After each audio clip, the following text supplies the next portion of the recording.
Neighborhood clinics, emergency rooms, and critical care units in hospitals all over Chile are struggling to cope with an epidemic of the Syncytial virus. Every winter, the virus shows its ugly face. It has a high mortality rate in babies, less than a year old. But this year, toddlers and even young school children are becoming seriously ill.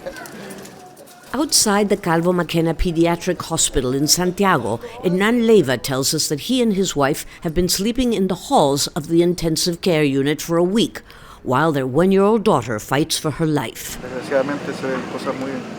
We've seen some terrible cases. Yesterday, a baby had respiratory failure. The doctors running around like mad to save her, and we're all there watching. It's terrifying for parents. This morning, his toddler improved. But many others haven't survived. 2 infants, both 2 months old, were buried in this cemetery earlier this month. One because there were no critical care beds left. The other because the ambulance arrived too late.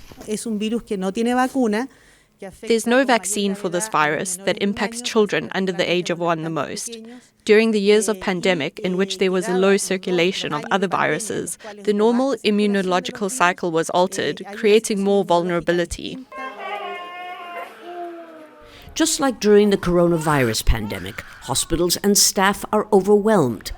The head of the pediatric critical care unit of one of Santiago's largest private hospitals has turned this adult intensive care area into a pediatric wing.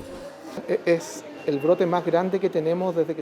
viral outbreak is the worst we've experienced since Chile began recording respiratory viruses and has been concentrated in a very short period of time, which is why the intensive care beds are full.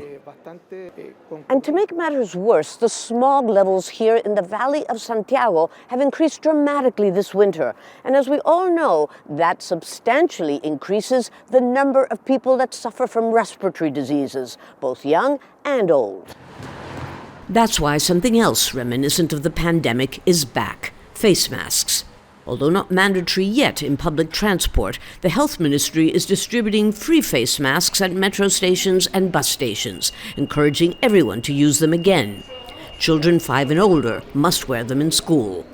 By all accounts, it will be a tough winter for Chileans as they prepare for the arrival of other seasonal viruses such as influenza to add to their respiratory woes. Lucia, Newman, Jazeera, Santiago.